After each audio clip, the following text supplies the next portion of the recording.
Tonight, we drift backward through the quiet corridors of time toward the edge of history and memory. The air is cool, touched with salt and mist, and far away, a long ship glides through grey water beneath a slow and patient moon.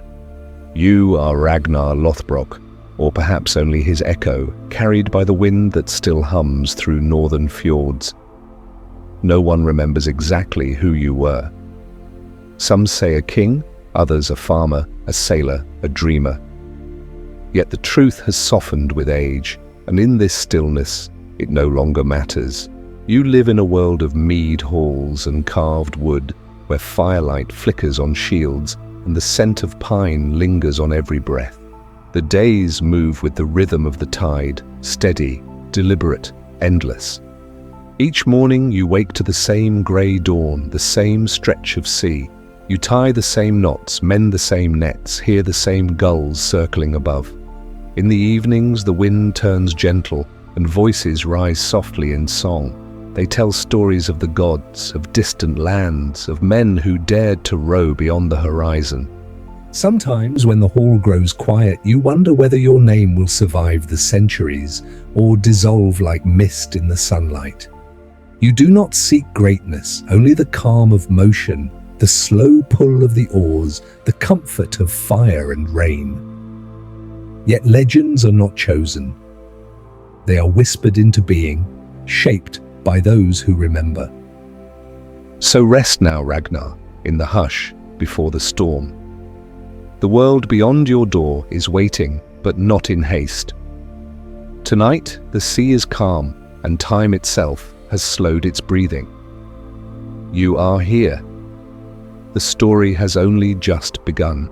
The boy from nowhere. You are born somewhere in the far north, where the wind moves slowly over the grey sea, and the fog never truly lifts. The air tastes of salt and smoke, and the earth beneath your feet is damp with memory. Your home is small, built from rough wood, warmed by a quiet fire that burns through long winters. There is no map that marks this place, no record carved in stone. It exists only because you were born here, and when you leave, it will return to silence. Your mother tells stories in the dim light of the hearth. Tales of trolls that wander through the forests, of gods who shape the weather and the fate of men. Her voice is calm, even, as if she is not trying to teach you anything, only to keep you company while the snow drifts against the walls. You listen without question. The stories fill the space between breaths, between the rise and fall of the fire's glow. Your father is a figure made of distance. Some say he is a king, others say he is nothing at all. You never ask. He teaches you the few things that matter. How to tie rope, how to row against the current, how to sharpen a blade without haste. When he speaks, it is quiet and plain, like the sound of oars in still water. You understand that his words are not meant to make you strong. They are meant to make you patient. There are no celebrations for your birth, no songs, no feasts. Just the cold air and a wooden sword in your hands. You play alone beside the shore, striking at shadows, watching how the waves reshape themselves again and again. You begin to understand that everything in this world is temporary except the sea. The sea remembers what people forget. The days move without urgency. Each one folds gently into the next. You rise when the light comes, you work, you eat, you rest. The rhythm of life is simple, unbroken, and complete in itself. You learn to mend nets, to carve small figures from bone, to walk across the frozen fields without sinking too deeply into the snow. At night, when you lie awake, you hear the sound of the wind moving across the roof. It feels like time breathing, steady, indifferent, endless. In the village, there is talk of destiny. The old ones say that every man's path is written before he draws his first breath. You are too young to believe or disbelieve. All you know is that the sea waits beyond the horizon and that one day you will follow it. Not out of ambition, not out of courage, but because motion feels like truth. When the thaw comes, you row for the first time. The water is colder than you imagined. Your hands blister, your arms ache, but the rhythm steadies you. You begin to see that destiny is not something that arrives, it is something you move toward, slowly, one stroke at a time. The sky is wide and pale, the world feels empty, but not lonely. The older men speak of raids, of kings and riches, of places where the sun sets later and the earth grows softer. Their voices rise with excitement, but yours remains quiet. You are still learning how to listen, how to wait. In time, the noise of the world will find you, but for now, you are untouched by it. Sometimes, when the mist lifts, you look out across the grey sea and imagine what lies beyond.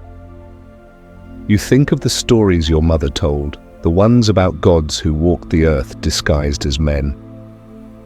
You wonder if they still wander somewhere, unseen, watching the ships move across the horizon. Perhaps they are waiting for someone who does not yet know his own name. You do not dream of crowns or conquest. You dream of travel, of the slow rhythm of the oar, of places where the air smells different. The world beyond your shore is neither promise nor threat. It is simply there, like the tide, existing whether you move or not. And so the boy from nowhere grows quietly, shaped not by greatness but by repetition. The seasons turn, the fog remains, the sea breathes. One day you will leave and the world will change. But for now, you are only a boy, rowing toward a destiny that has not yet learned your name. The Hairy Pants and the Sea. Your story does not begin with victory or with battle. It begins with something quieter, almost ordinary.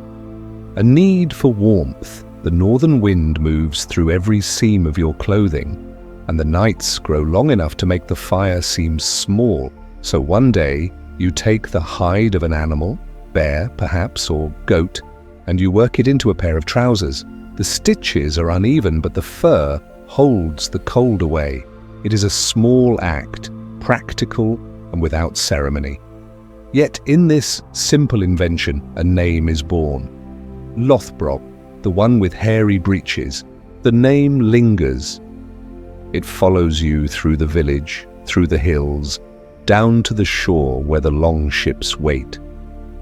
No one remembers which animal it was or why it mattered. But names have a way of staying longer than the reasons that made them. You do not fight it. You wear it as you wear the trousers themselves, with quiet acceptance. Soon the sea begins to call you more often. Its voice is low and steady, a rhythm that matches the pull of your breath. You join a crew of men whose laughter carries across the water. Men who are as rough and imperfect as the coast itself. They have names that sound like stories. Skull Splitter, Halfdan the Broad, Eric the Flatulent. You learn not to question them.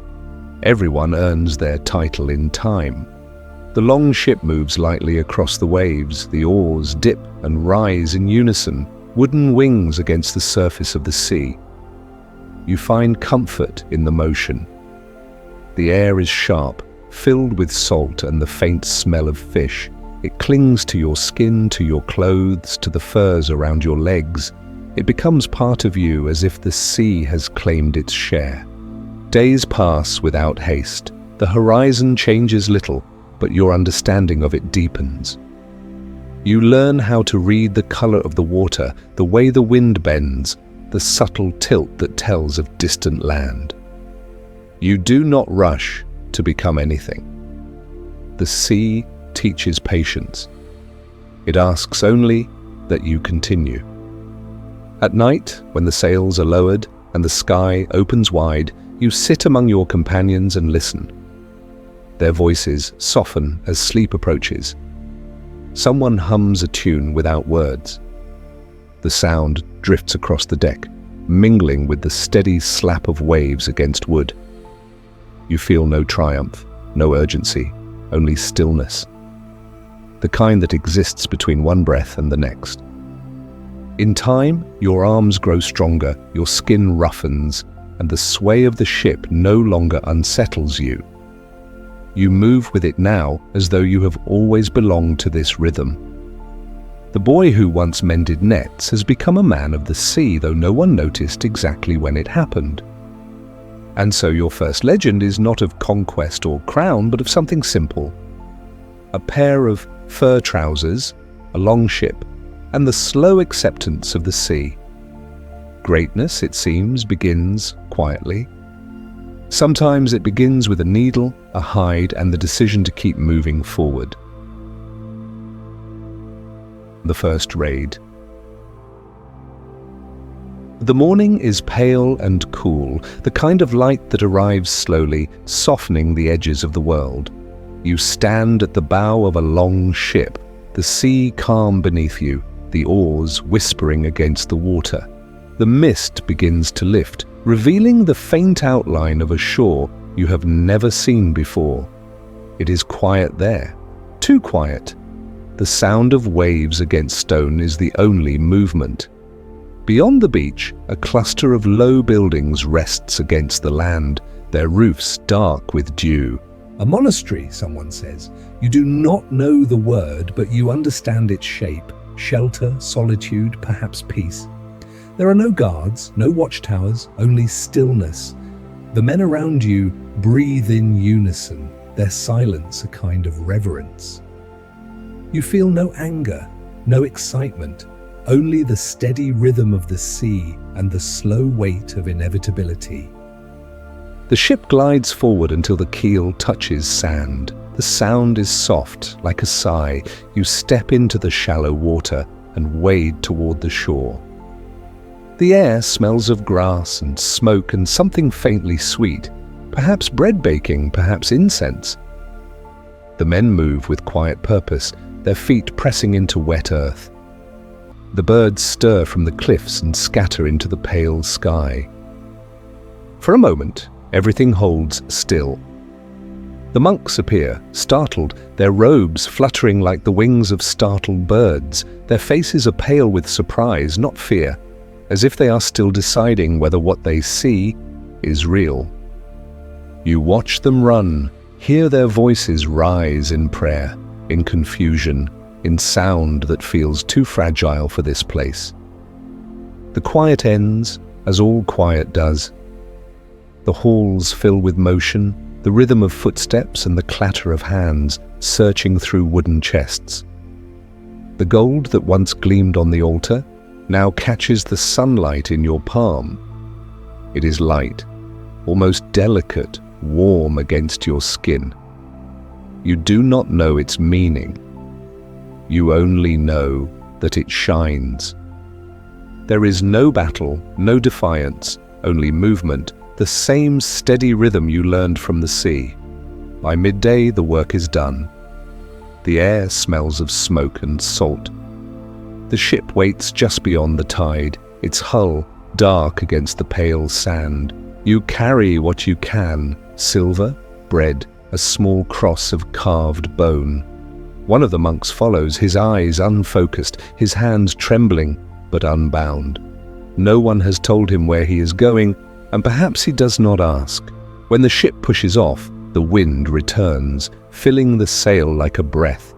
The oars dip again into the water, pulling you away from the shore. You look back once and see the smoke rising gently, twisting upward until it disappears into the grey sky. The coastline fades until it is nothing but a line, a suggestion of land. The men begin to speak again, their laughter quiet but full. Someone tears a piece of bread, another hums a tune. The sea accepts you once more, patient and vast. You sit at the stern, watching the ripples stretch behind you. The monk sits nearby, silent, his gaze lost somewhere between memory and prayer.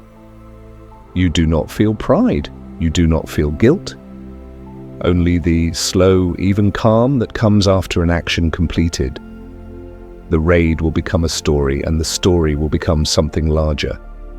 But for now, it is only this. Men on a boat, the smell of salt and fire, the long pull homeward. By evening, the village will light its torches to greet you.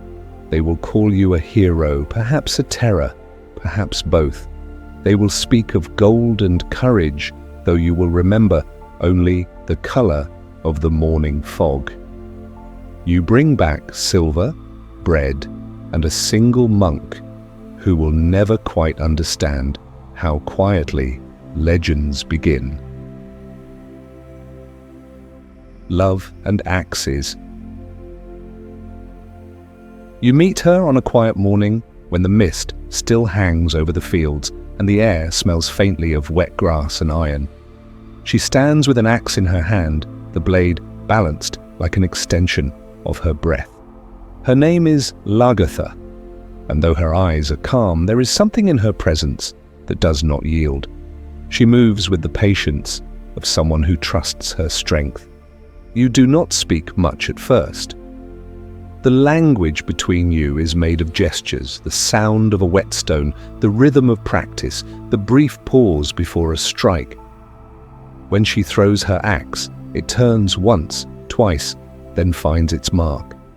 It lands with the soft finality of something inevitable. You watch, not with awe, but with quiet recognition. It is as though you are seeing a reflection of your own stillness, cast into another form. Days pass without ceremony. You share food, sharpen blades, speak little. Affection, when it comes, does not arrive as a fire, but as a slow and steady warmth, the kind that remains even when the wind changes. Perhaps it is love, or perhaps it is simply the understanding that two people, shaped by the same silence, can walk the same path without needing to fill it with words. When you part, it is not from anger. It is the way tides part from shore, natural, unresisting. You carry the trace of her laughter like a small, smooth stone in your pocket. Somewhere, she continues to fight, to live, to exist as she always has, neither belonging to you nor to the world, but to her own quiet will. Later, there is Thora. Her story is quieter still. She lives near a forest where the air hums with the sound of bees and the faint rustle of grass.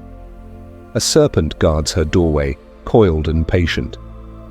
The people say it is a curse. You see only another part of the world's order. You meet the serpent's eyes and understand that it is not evil, only ancient, only still. When you lift your spear, it is not from rage but from duty. When it falls, the forest exhales. Thora thanks you with few words. Her kindness is simple, her manner unhurried. The house smells of honey and pine. Life beside her is made of small, durable moments. Bread baking, rain on the roof, the sound of her humming as she works. There is no grandeur in this kind of peace. It exists without need for witness. Between these two women, life begins to take its shape. Lagertha, fierce and untamed. Thora, gentle and constant. They are not opposites, but echoes, each teaching you a different kind of silence. From their presence, children are born, Bjorn, Ivar, Sigurd, each carrying a piece of the same horizon that shaped you. You do not think of them as heirs or as warriors yet to come, but as part of the long, unbroken rhythm of existence. At night, you sometimes sit by the fire and think of the paths that led here, the faces you remember, the ones you have forgotten, the sea, the axe, the serpent, the laughter. It all feels distant and close at once, as though time itself is folding gently around you. You do not call it destiny nor legend.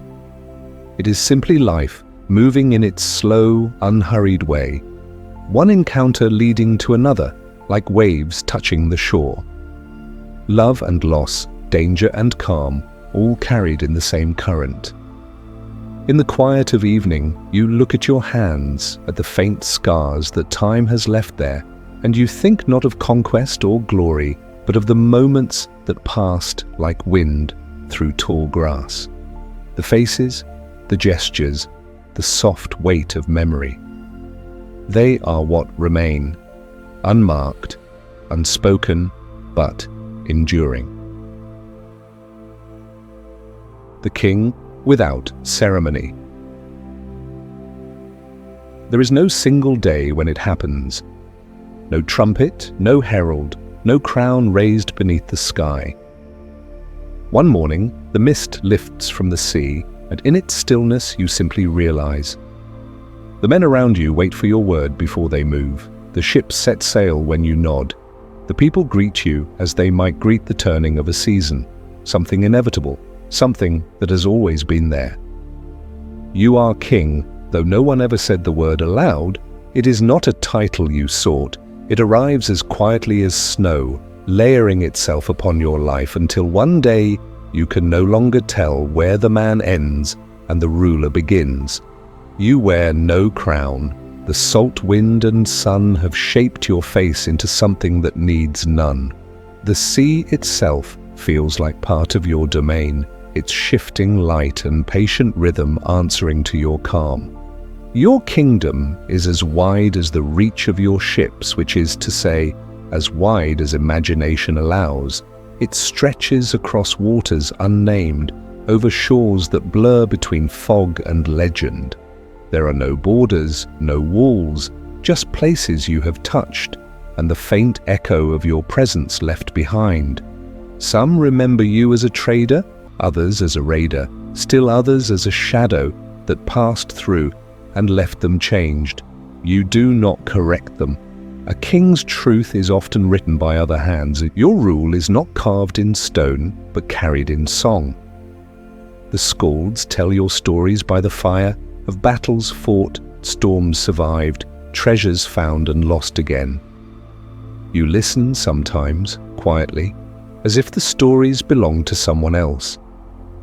The words are soft, reshaped each time they're told. You learn that legends have their own hunger. They grow, they travel, they forget the man who gave them breath. You lead not through command, but through rhythm, the steady pulse of purpose that moves your people forward. They trust you because you move as they do, not above, but among them. You eat the same bread, row the same waters, stand beneath the same indifferent sky. When storms rise, you do not shout above them. You wait, you endure. In patience, they find their courage. Sometimes, when the world grows too still, you vanish. You let them believe you are dead, lost to the sea, taken by the gods. It is not deceit exactly, it is an experiment in silence. You want to see what remains when the name is gone. They mourn, they wonder, they retell. In your absence, the legend strengthens. When you return, it is not to reclaim your place, but to observe how easily the world continued. You learn something from that. Power does not end with presence, nor begin with it. In time, you come to understand that rule is not a matter of strength, but of stillness. A true king is not one who commands the wind, but one who knows when to let it pass. You do not seek obedience, only harmony, the quiet balance between fear and trust, between myth and man. The more the world names you powerful, the less you feel the need to prove it. Evening falls often on the deck of your ship. The sea glows faintly, reflecting stars that have guided you since before memory began. Around you, men speak softly, their laughter drifting into the wind. You look toward the horizon, where the sky dissolves into water, and feel the strange peace of a life that has outgrown ambition. There is no ceremony, no monument, no court to record the passing of your reign. You will not be remembered for your crown, for there was never one to wear. You will be remembered perhaps for the silence between storms, the calm that moved through others long after you were gone. And so you sit, king of nothing and of everything, watching the sea breathe. The waves bow and rise again, unending, unowned. In their rhythm you find your reflection, quiet, unclaimed, and infinite. The snake pit and immortality. The end comes quietly, though others might call it dramatic. There are no storms, no armies, no cries of defiance that split the sky. Only the sound of footsteps on damp stone, the slow rhythm of a life arriving at its last threshold. You are older now.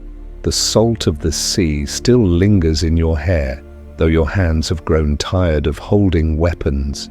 You have seen the rise and fall of men, of kingdoms, of seasons, and yet, as they lead you forward, you feel something like calm.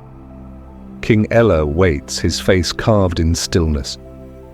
Around him the air smells of iron and rain. There is no hatred in you when you look at him, only a distant kind of curiosity. It seems that this, too, is part of the pattern. You have lived long enough to know that even endings have their rhythm. The pit waits below. It is dark, but not completely. The light from above touches the coils of movement, a soft shimmer, the quiet breathing of many lives woven together. Snakes.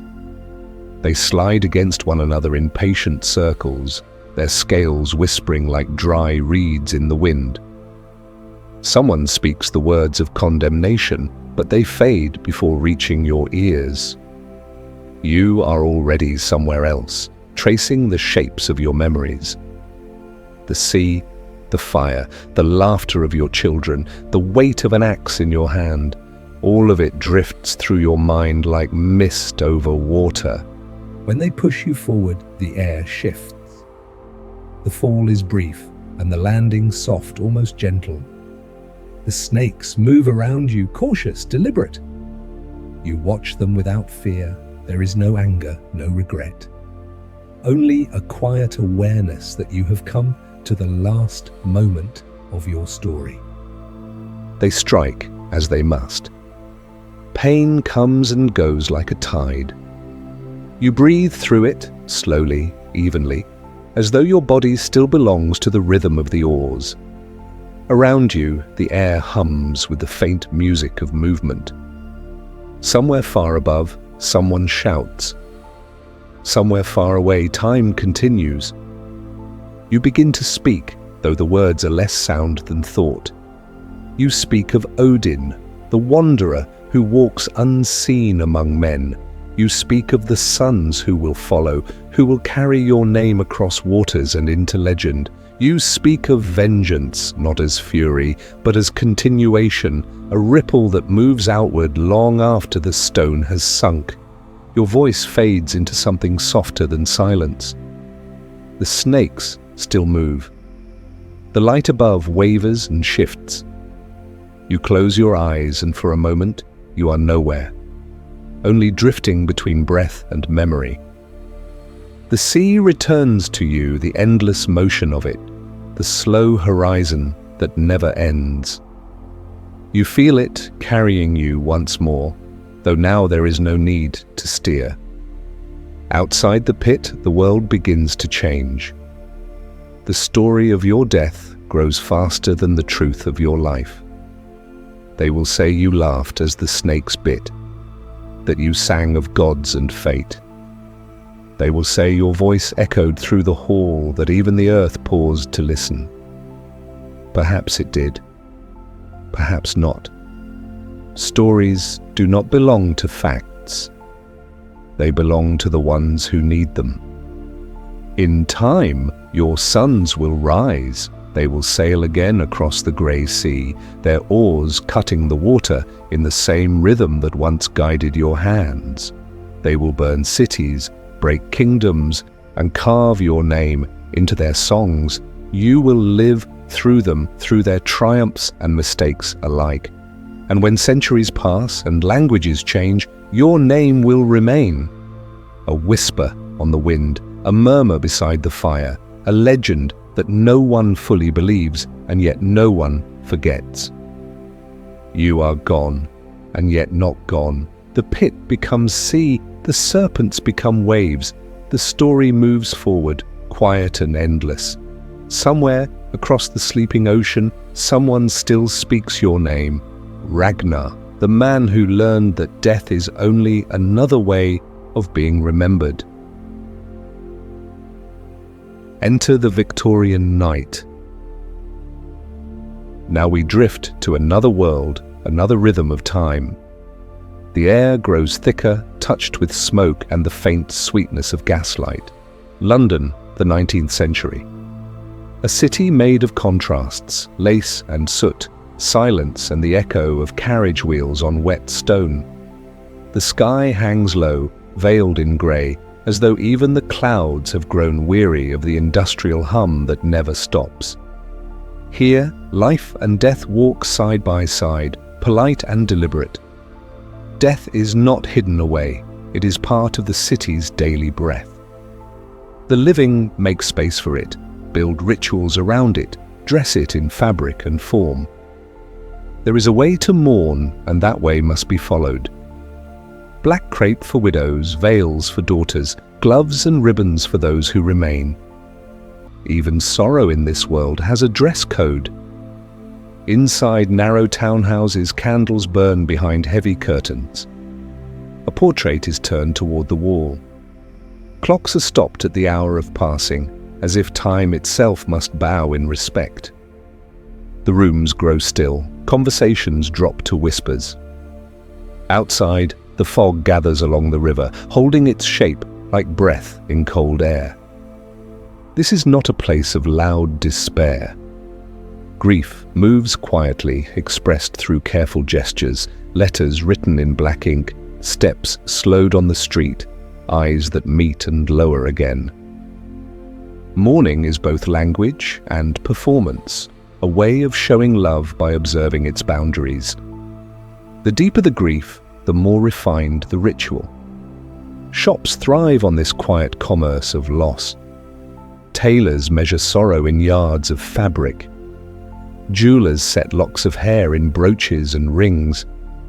Printers press cards bordered in black. The city hums with mourning as it hums with life, both sustained by habit, both softened by routine. In this world of smoke and ceremony, death becomes another kind of presence, neither feared nor ignored, simply acknowledged. To mourn is to participate in the rhythm of the city itself. And as night folds over the rooftops, the lamps flicker, the fog deepens, and London exhales a quiet, endless breath beneath a dim and watchful sky. The mourning industry. When someone dies, the city moves in quiet precision, as if an invisible hand has wound the gears of ritual. There is no confusion, no rush. The machinery of grief begins to turn, slow and practiced, polished by repetition. In this age, mourning is not only an emotion, it is an occupation, a duty, and a trade. The first sign is the curtain drawn across the window. It tells the neighbors what has happened without a single word spoken. The world outside continues, carriages rattle, children shout, the fog rolls down the river. But behind that fabric, the household enters another realm of time. Every gesture becomes deliberate, every sound softens. The air itself feels heavier, as though silence has gained weight. Soon, letters are written, small, careful notices in black ink, informing family and acquaintances of the loss. The paper is bordered with darkness, a frame that marks sorrow as both message and display. Printers across London specialize in these designs, their presses running day and night. Even grief has suppliers. The shops begin their work next. Tailors and dressmakers pull bolts of black crepe from their shelves. The material is dull, without sheen, made to absorb light rather than reflect it. For widows, there are strict instructions: full mourning for a year and a day, without ornament or colour. Half mourning follows when grey, lavender, or soft lilac may cautiously return. For men, the rules are simpler: a black band around the arm, perhaps a sombre waistcoat, a bowler hat trimmed in ribbon. The difference between genders is as clear as the contrast between silk and wool. Jewellery too takes its form from loss. In glass cases, jewellers display brooches and pendants made from jet, the deep black stone formed from ancient wood, as if nature itself had prepared for sorrow long before humanity learned its rituals. Some pieces hold a lock of hair woven beneath crystal. Others bear tiny initials engraved so small they can be read only by touch. These tokens are not for beauty, but for remembrance, a way to keep the departed close, tangible within the daily act of dressing. Undertakers move through this world with quiet authority. They organize the procession, the carriages, the horses with their black plumes rising and falling like the slow breath of the city. They hire professional mourners, men who walk beside the coffin, faces composed into expressions of perfect gravity. Their silence becomes a kind of music, guiding the eyes of the living toward reflection. The funeral procession is both public and private, a moving theatre of devotion. Windows open as it passes, hats are removed. The pace is steady, measured, almost ceremonial. Death in this time is not hidden behind closed doors. It travels through the streets, visible, acknowledged and respected. For the wealthy, mourning stretches on for years. Entire wardrobes are remade. Servants wear black livery. The household remains subdued. Invitations are declined. Curtains remain drawn. The outward expression of loss becomes a language of class as much as feeling. Grief, like everything else in Victorian life, is carefully structured.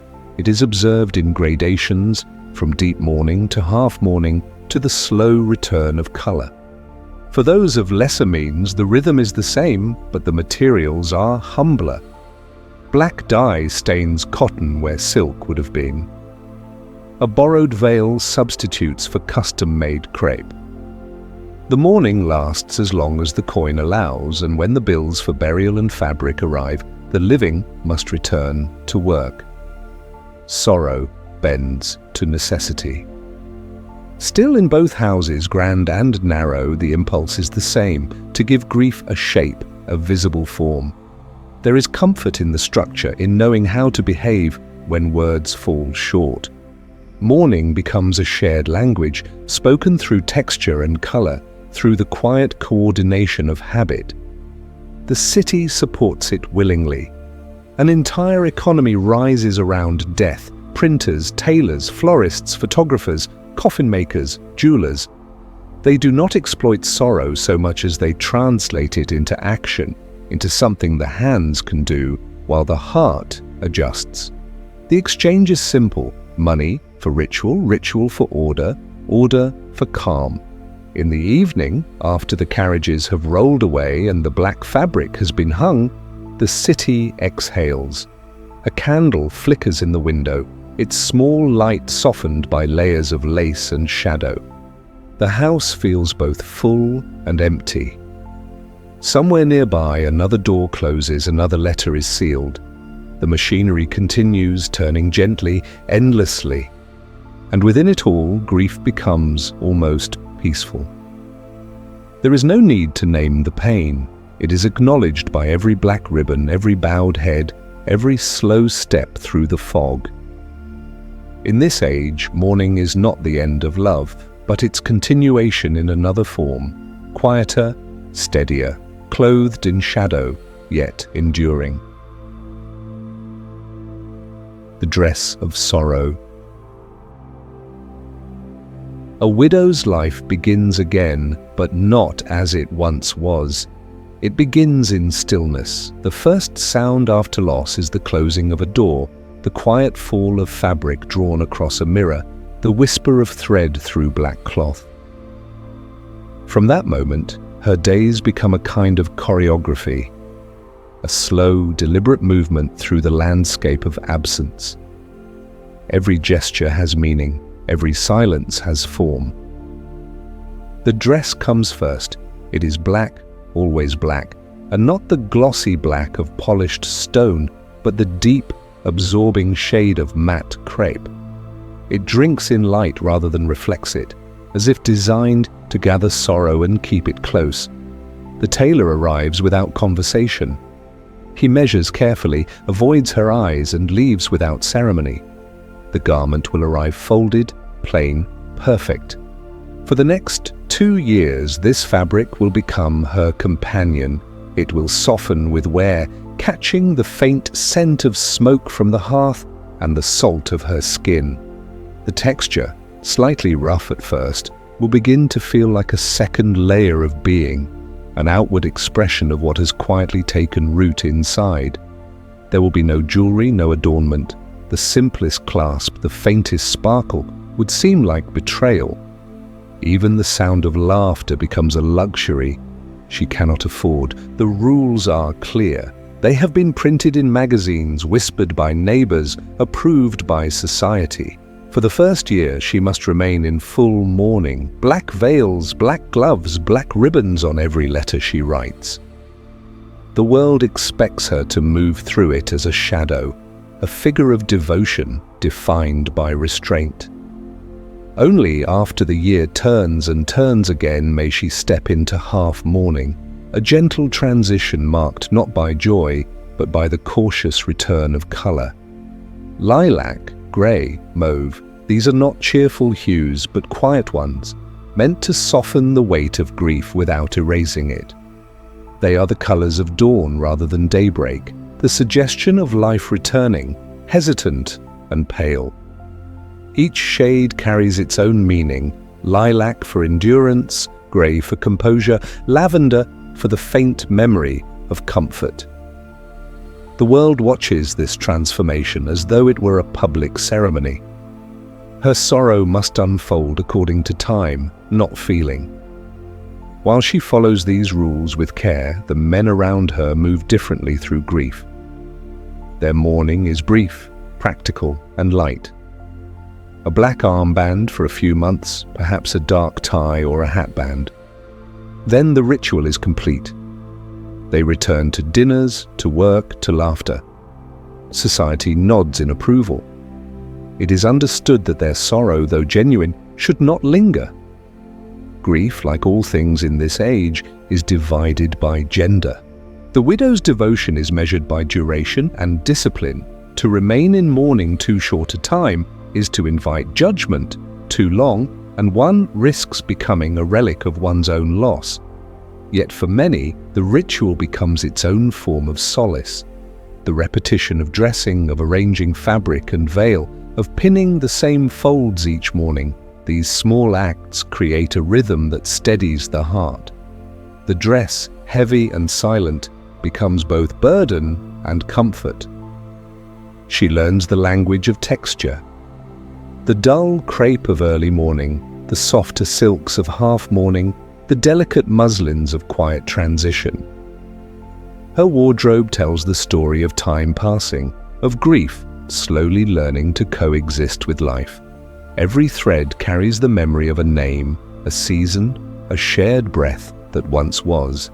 Beyond her home, the world of mourning is an industry. Shops fill their windows with veils, gloves, and ribbons. Advertisements in the newspaper remind readers of the proper colors for each stage of loss. There are handbooks on etiquette, small guides that explain what to wear, how to speak, when to rejoin society. Grief, once private, has become a kind of public art, regulated, refined, and profitable. And yet within these rules there is something strangely gentle. The rituals give structure to what might otherwise be unbearable. They turn pain into process, sorrow into ceremony, Each restriction becomes a quiet form of care. To dress in black is to say, I have loved and I remember. To lift the veil at last is to say, I still live. When her mourning finally ends, there is no sudden brightness, no great release, only a slow easing, like the loosening of fabric after a long day. She folds the black garments carefully and stores them away.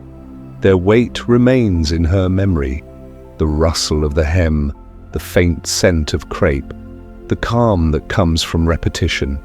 She steps outside in grey, then lilac, then something softer still. The air feels lighter, though the absence remains, steady and familiar. Grief has changed shape, but not vanished. It lingers, quiet and dignified, like the memory of a song that once filled a darkened room. And so she continues, moving gently through the world, her sorrow no longer displayed, but still present, woven invisibly into the thread of her days. Hair and memory. In the still rooms of the Victorian home, memory takes on physical form. It rests not in words or portraits, but in something quiet, organic, and enduring.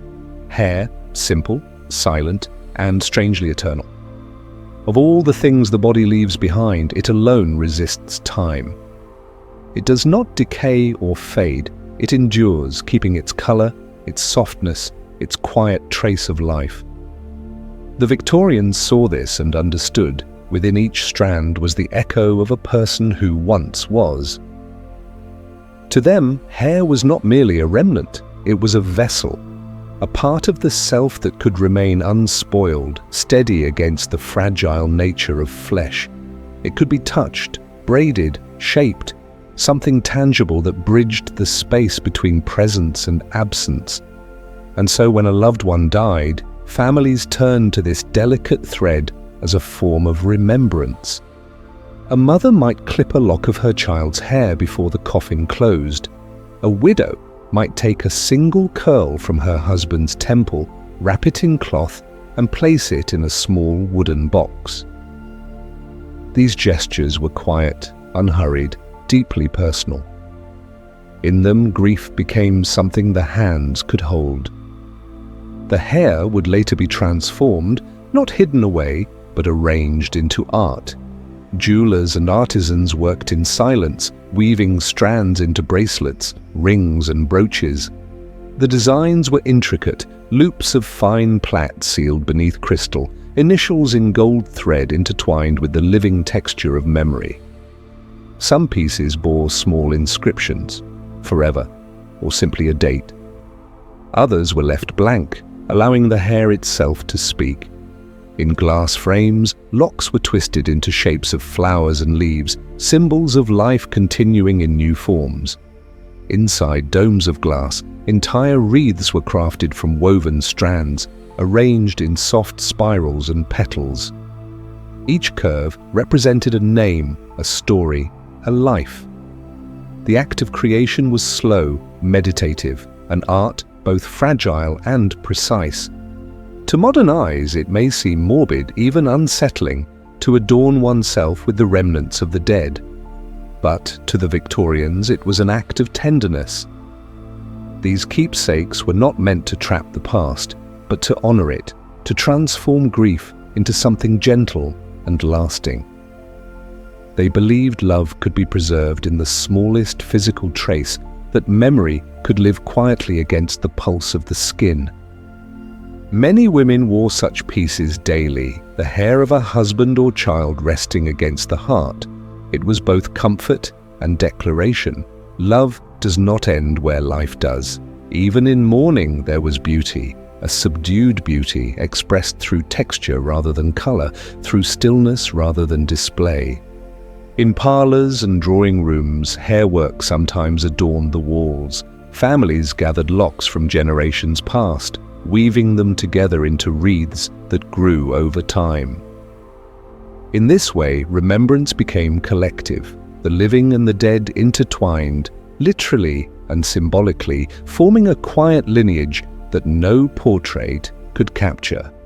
There was something profoundly human in this practice, the wish to keep part of what we love near us, to resist the finality of loss. The Victorians, with their rituals and rules, found in hair a perfect medium, something humble yet eternal, physical yet spiritual. It offered proof that love could outlast decay, that memory could find its own small eternity. Today, many of those hair works still survive, sealed beneath glass, untouched by time. The faces they once represented have faded from photographs, the names forgotten, but the hair remains, unchanged, unbowed, still glinting softly in the light. To hold such an object now is to feel the quiet persistence of the human heart. In each strand lies the same truth the Victorians knew, that memory is not only what we recall, but what endures without us. Hair does not speak, yet it remembers. It waits, patient as time itself, carrying love's imprint through the long silence that follows every goodbye. Photography of the departed. With the coming of the camera, a new kind of ritual enters the home.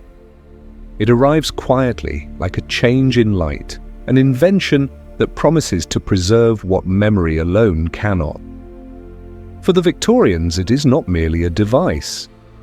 It is a bridge between the living and the still. Through its lens, time holds its breath.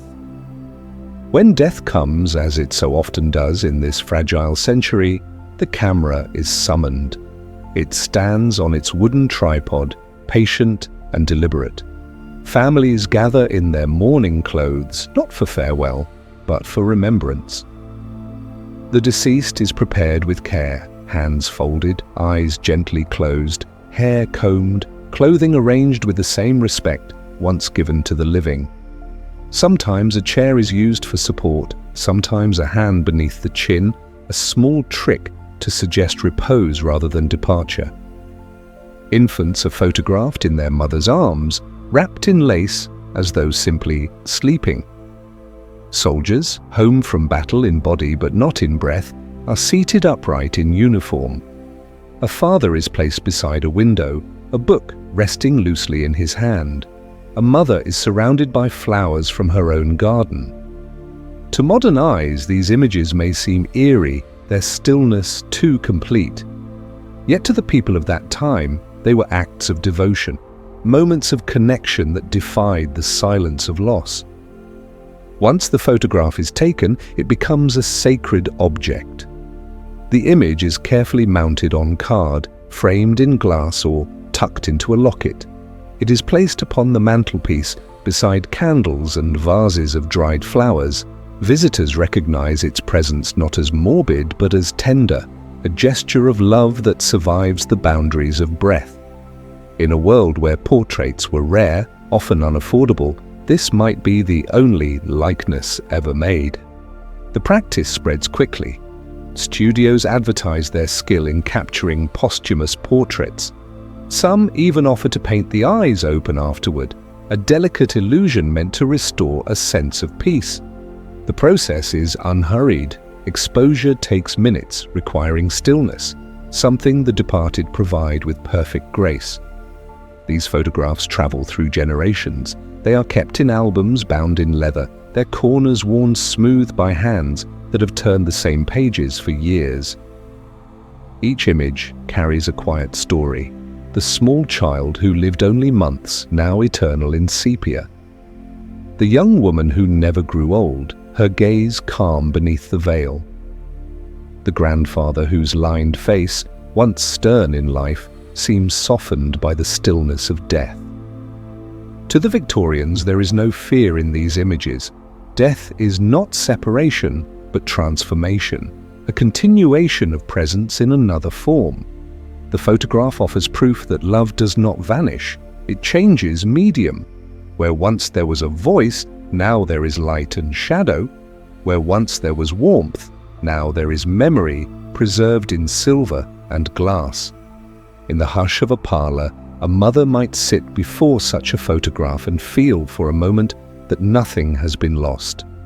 The image holds more than appearance. It holds the quiet essence of being remembered. It gives shape to grief, allowing it to rest in something tangible. And so the camera becomes part of mourning's long tradition. A new tool for an ancient desire to keep those we love close, even when time insists they are gone. Through it, the Victorians made peace with impermanence. They learned that the face, once captured in light, could linger beyond the body's absence. Even now, in faded albums and forgotten attics, those faces remain. They look out from another century, serene and unafraid. The world around them has vanished, yet their presence endures, quiet, unwavering, eternal. In their stillness lies the soft truth that the Victorians understood so well, that love, once formed, does not end. It only changes its shape and waits patiently to be seen again. The theatre of funerals. In the Victorian age, even death had its stage.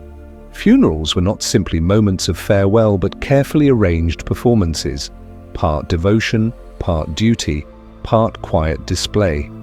They unfolded like processions of memory, where every step, every flower, and every silence carried meaning. The ceremony began long before the coffin left the house. The rooms were darkened, mirrors covered, clocks stopped. Outside, neighbors gathered along the street, waiting for the first sound of hooves on stone. The undertakers, dressed in black from glove to hat, moved with deliberate precision. Their gestures were measured, almost graceful. Nothing was hurried, nothing was left to chance. The procession formed like a slow-moving river. Black-plumed horses led the way, their heads bowed beneath the weight of ostrich feathers. Behind them came the hearse, its glass panels gleaming faintly in the light. Inside, the coffin rested among sprays of lilies, white against the darkness. Families followed on foot or by carriage, their faces veiled, their pace steady. The sound of wheels on cobblestone became a rhythm, unbroken and calm. Professional mourners, known as mutes, walked beside the coffin. They were hired to embody silence, to lend shape to sorrow when words felt too fragile. Their expressions never changed. Their role was not to feel, but to maintain the dignity of grief.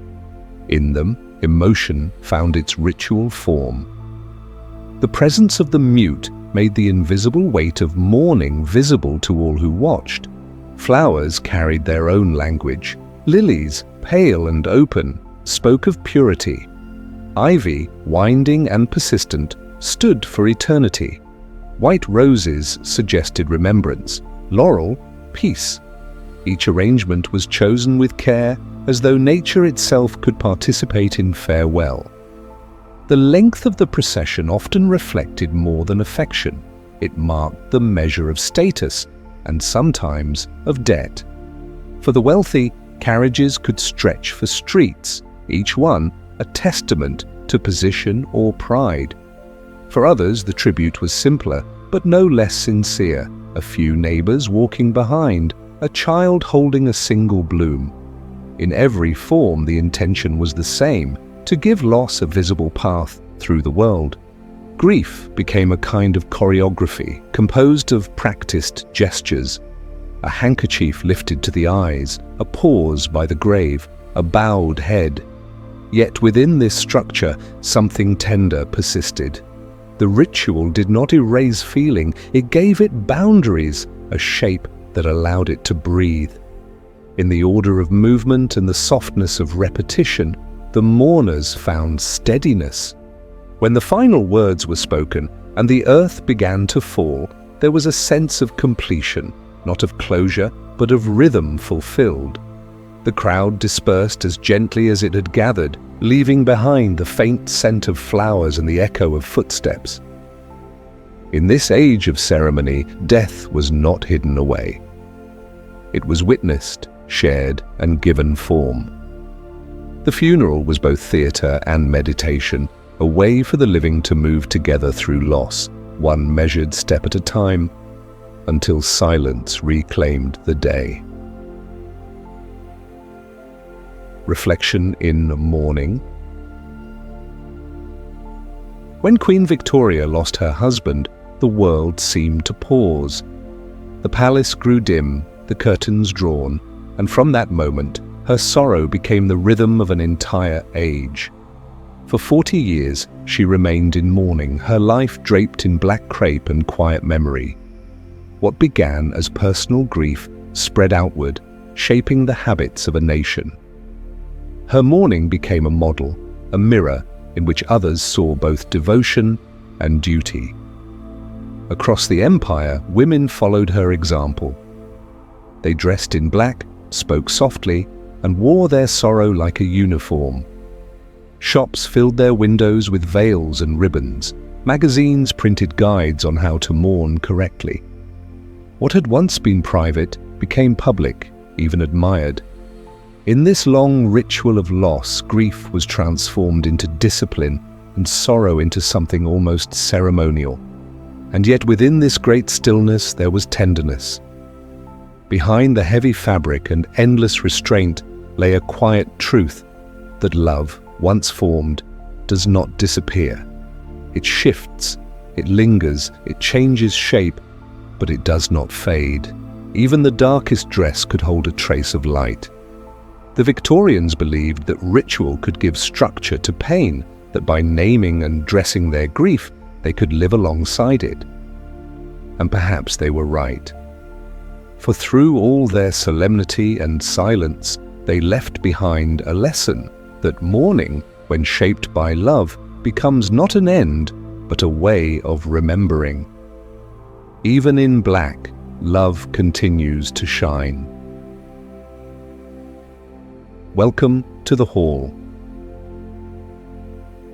Now the candles burn higher and the air shifts.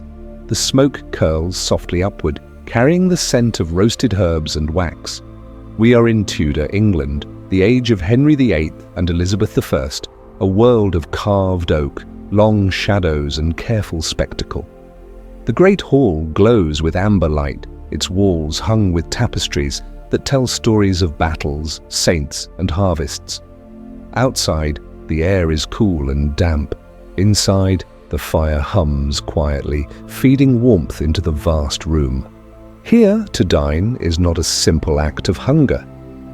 It is ceremony. Every gesture at the table holds weight.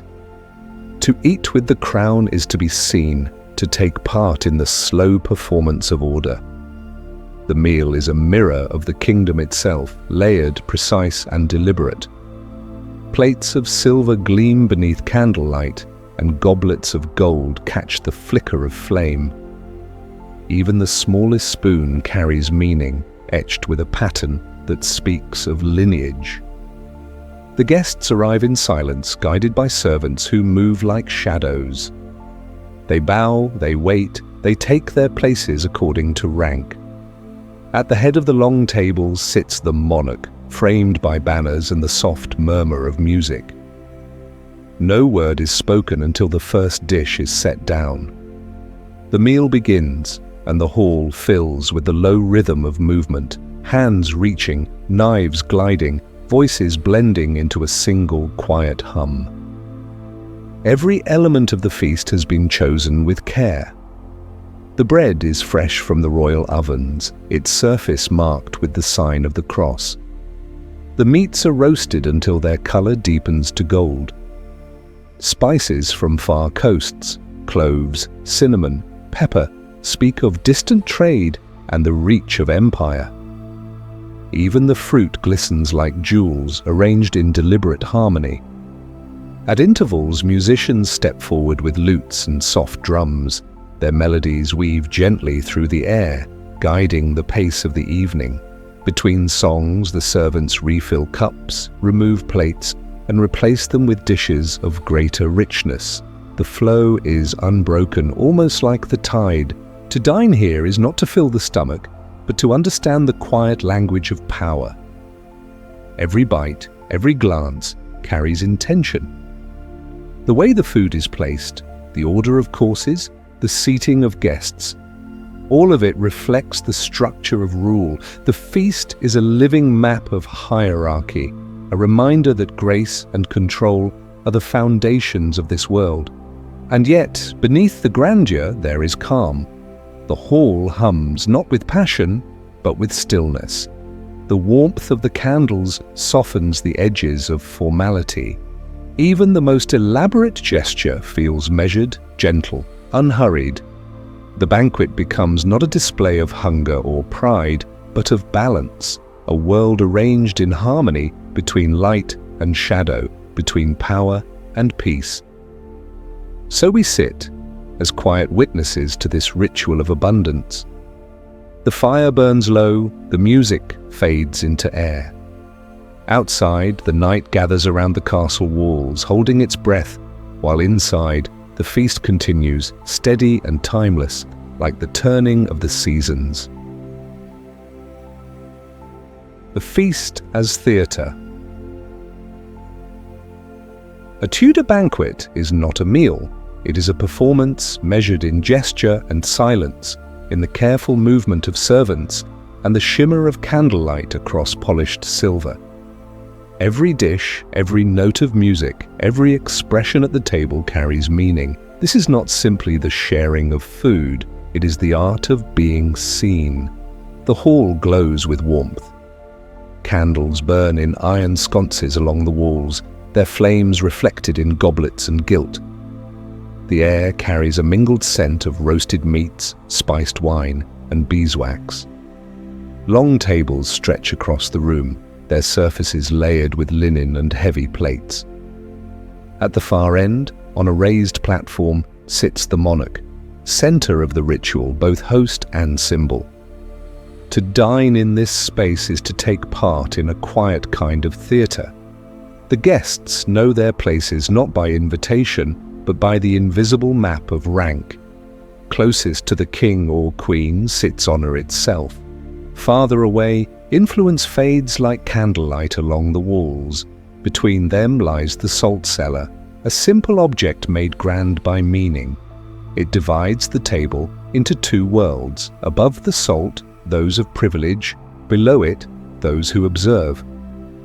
The procession of dishes becomes the unfolding of a script.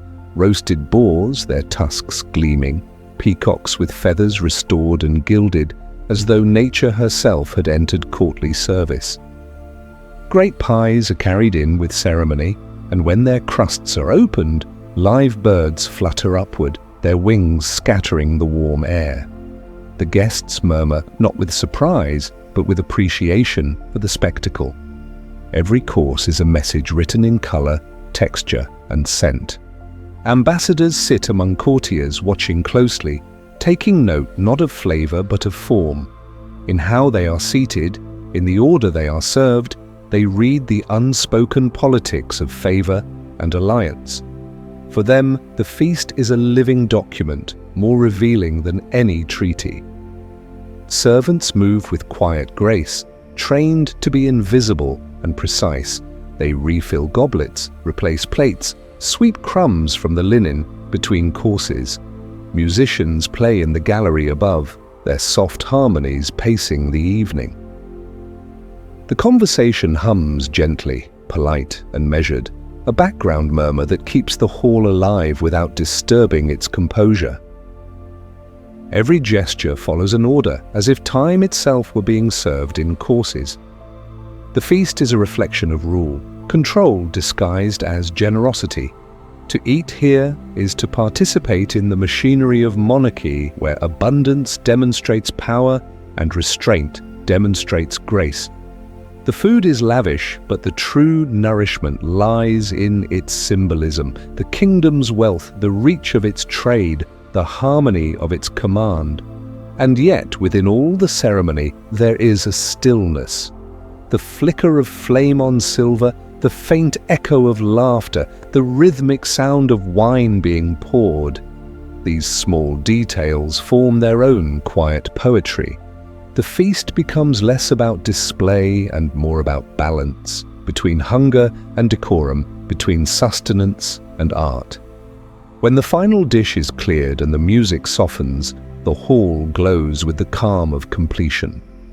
The guests lean back, their faces touched by the last light of the candles. The monarch rises and all movement ceases.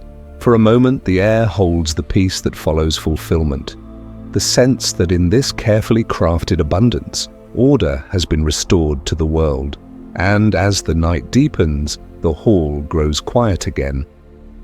The servants extinguish the candles one by one, each flame leaving behind a trace of smoke that curls upward, slow and graceful.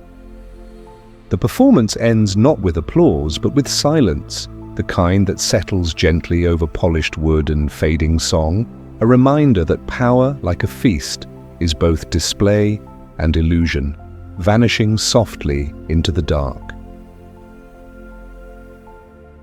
The sweet politics of sugar.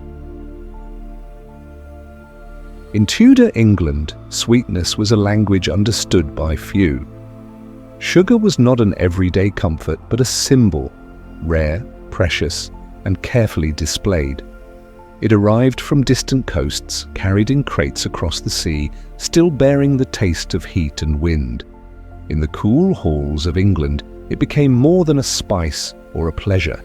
It became a statement. To possess sugar was to hold a fragment of the exotic world beyond the island's borders. Its whiteness suggested purity, refinement, control over the elements. It was shaped and reshaped until it no longer resembled food at all. The confectioners, craftsmen of a delicate art, molded it into castles and coats of arms, roses and saints, ships and celestial spheres. These creations were called subtleties, not for their simplicity, but for their quiet persuasion. Each subtlety carried meaning. A castle might celebrate the strength of the realm, a saint, the piety of the ruler, a crown, divine authority. When the queen sat before these works of sugar, she did not simply dine, she presided over a symbolic world, one built from sweetness and devotion. Guests marveled at the skill, the shimmer, the fragrance. To eat such things was to take part in the pageant of loyalty itself. The banquet would unfold slowly, each course revealing another marvel. Subtleties appeared between meats and wines, between laughter and soft music. They were edible sculptures, delicate and short-lived, dissolving at the edge of the tongue. Yet in their briefness lay their power. To consume them was to consume the message they carried, that sweetness was strength, that beauty was proof of order, that pleasure could be sanctified by ritual. Sugar, in this world, was not only a luxury, it was a measure of civilization. The more it adorned the table, the higher the status of the host. To possess it in abundance was to demonstrate mastery over distance and labor, to command what others could only dream of tasting. The glitter of sugar on fruit, the glaze on a pastry, the faint crunch in a candied petal, all whispered of connection to empire, to trade, to wealth that stretched far beyond the walls of the feast. Even the body became a mirror of indulgence. The queen herself was said to love sugar above all else, her teeth darkened by years of sweet devotion. Yet this decay, rather than shaming her, became almost a mark of privilege, a visible reminder that she could afford what few others could. In her smile lay both beauty and power, softened by sweetness and shadowed by excess. The confectioners worked quietly in their kitchens, artists in aprons dusted with white powder. They measured time not by hours but by the texture of sugar, the soft stage, the hard crack, the moment it turned from clear to pale amber. Their creations were fleeting, yet their purpose lingered long after they melted away. Through their hands, sweetness became language, and language became rule. When the feast ended and the guests departed, the air still smelled faintly of honey and spice. The remains of the subtleties, crumbs, petals, a glimmer of glaze, were gathered and shared among servants, the sweetness passed down in smaller measure. Even in fragments the message endured, that power could be tasted, and that desire, once fed, always returned. In the quiet that followed, the candles dimmed, and the tables stood empty, the sugar sculptures gone. Only the memory remained, a vision of shimmering whiteness beneath golden light. It was more than dessert, it was philosophy rendered edible, a reflection of a world where beauty and authority dissolved together on the tongue, leaving behind only the faint, lingering trace of sweetness. Music, masks, and diplomacy. Between courses, as the candles soften and the air thickens with the scent of wine and spice, the feast transforms. The hall, already gleaming with gold and shadow, becomes a stage. Musicians rise quietly from the gallery above, their lutes and flutes weaving notes that drift like smoke. The rhythm is gentle, deliberate. Music meant not to stir the heart, but to steady it. Every sound is part of the choreography of power. Actors soon follow, stepping forward in gilded masks. Their garments shimmer like dusk, their movements practiced and slow. They perform short plays, masks as they are called, allegories of virtue, harmony, and victory. The stories are simple but layered, written less for laughter than for meaning. A knight defends a queen, a goddess blesses a ruler, a serpent is tamed.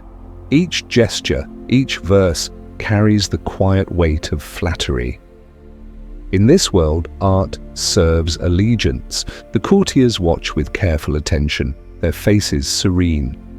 Every smile, every nod is measured, for even amusement here is political. The performers bow toward the dais, and the monarch acknowledges them with the faintest movement of the hand. Around the room, the firelight trembles on jewels and velvet. The scene feels still, suspended in its own perfection. The guests raise their cups when the moment calls for it. Toasts are spoken in ornate phrases, words chosen as carefully as the courses of the meal. To praise the harvest is to praise the realm. To honor peace is to honor the crown. Beneath the grace of language lies the steady hum of diplomacy.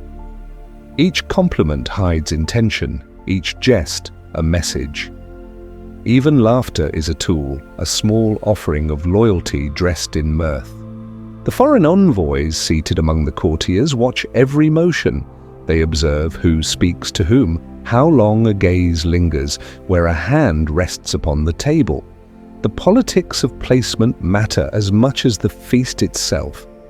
To sit near the monarch is to bask in the warmth of favor. To sit far from the dais is to feel the chill of uncertainty. They read the distance between themselves and the throne as one might read a coded letter. A chair too far away may signal not insult, but caution, a season of political winter.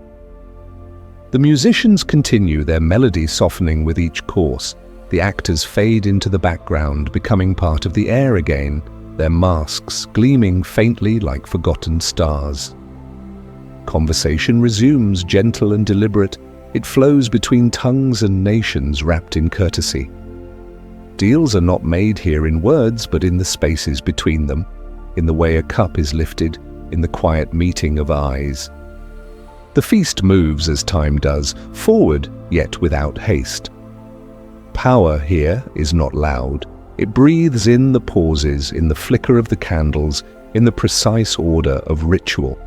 The hall glows with a serene kind of tension, everything alive, yet nothing out of place.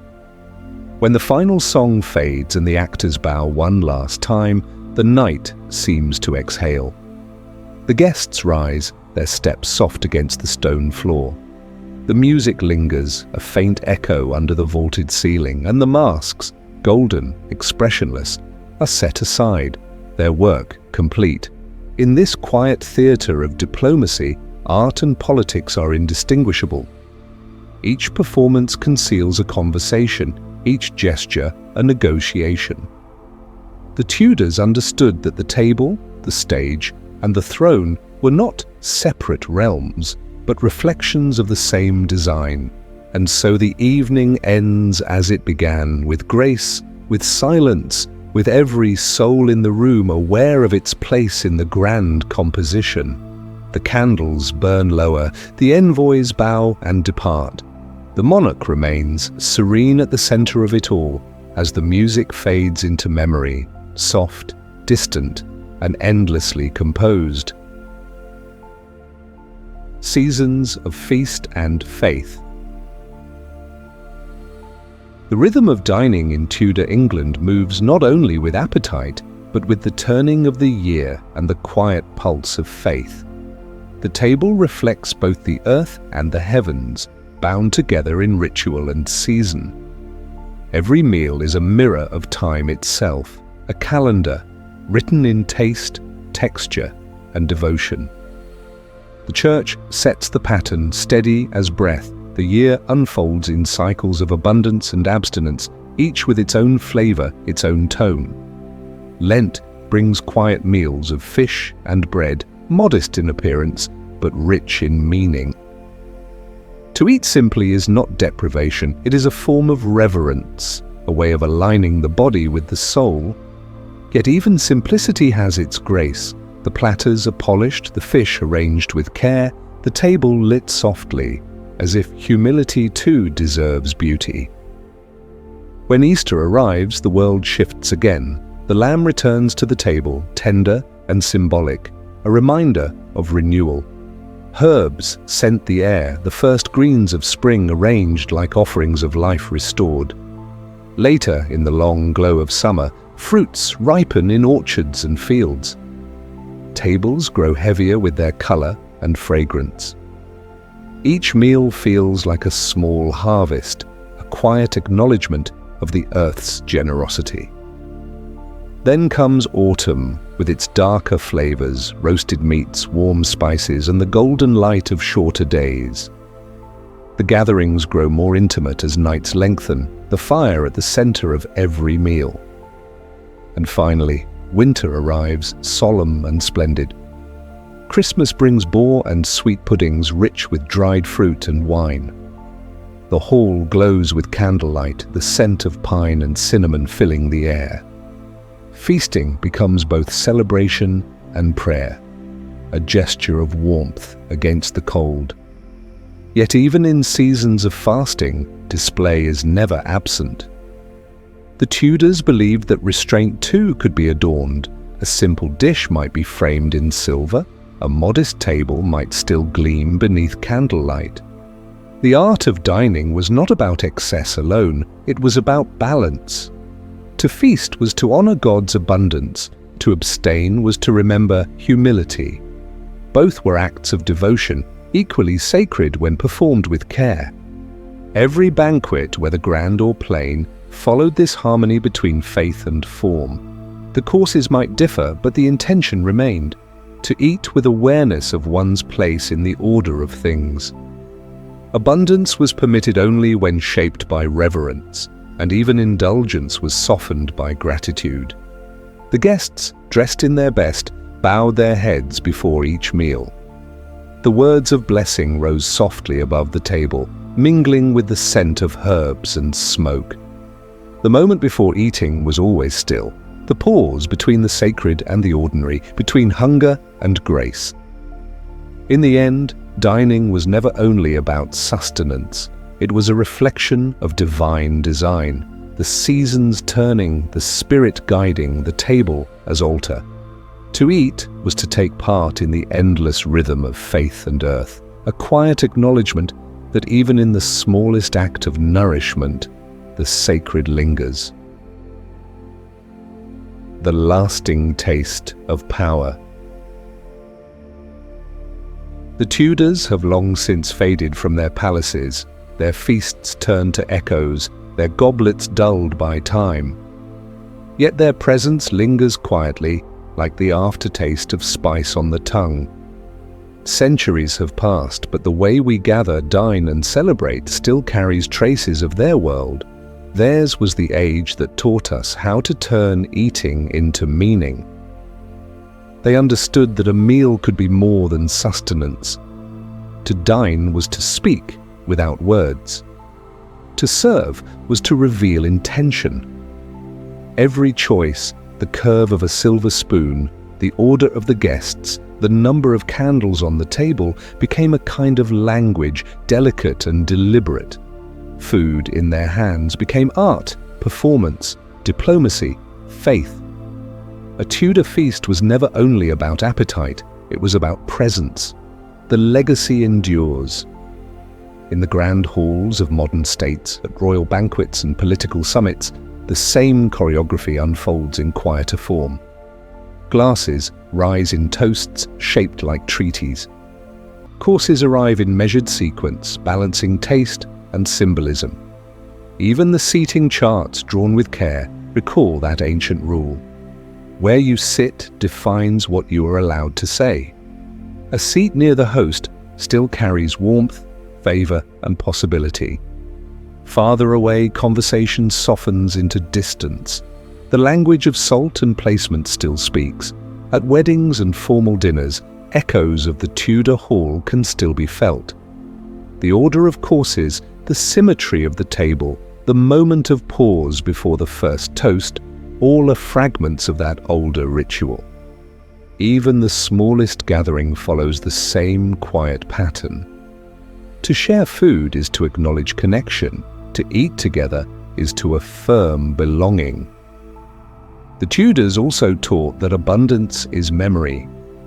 A well-fed guest remembers not only flavor but feeling, the sense of being seen, welcomed, momentarily part of something larger. To feed others, then, is not simply kindness, it is declaration. The host becomes storyteller, arranging meaning through color, scent, and taste. Every dish whispers intention. Every meal, no matter how modest, becomes an offering of self. Over time, the excess of the Tudor table softened into elegance. The towering pies and gilded birds disappeared, but the spirit of performance remained. We still light candles for warmth and grace. We still dress the table as though preparing a stage. We still understand in ways we rarely name that food has power to persuade, to comfort, to remind. When a nation welcomes another with a state dinner, it is not just hospitality, it is history continuing its ritual. The Tudors once used sugar and spectacle to display wealth. Today, the gesture survives in subtler forms, menus written in multiple languages, wine chosen to honor both guest and host, speeches laced with gratitude. The meaning endures, wrapped now in diplomacy rather than splendor. And yet, beneath the etiquette and ceremony, something human persists. The simple truth that to share food is to share peace. That to offer bread, to pour wine, to set a place for someone else, is to open the door to understanding. This truth outlived kings and dynasties. It remains as steady as the flame of a candle burning low after a meal. The Tudors may be gone, their banquets long dispersed, but their lessons remain. They taught the world that food is never just nourishment, it is conversation, memory, and intention. To feed is to declare who you are. To gather others around your table is to shape how you will be remembered. And so even now, every table carries a trace of that legacy. Every feast, from the grandest to the simplest, becomes an echo of those candlelit halls, a quiet testament to the enduring truth that power, like flavor, is not always loud. Sometimes it lingers softly, like sweetness after wine. So tonight, as you drift between history and dream, let the echoes settle softly. The stories have been told, the warrior who became legend, the mourners who shaped sorrow into grace, the rulers who turned dining into art. Each tale a thread in the quiet tapestry of time. Remember how myth lingers when memory fades, how ritual gives form to loss, how even a simple meal can speak of power and belonging. These are the rhythms that outlast centuries, the steady orbits of human longing. Now rest, traveller of shadows and stories. The past will continue its gentle motion, gliding through the dark waters of time. The tales will keep rowing long after your eyes close. Good night.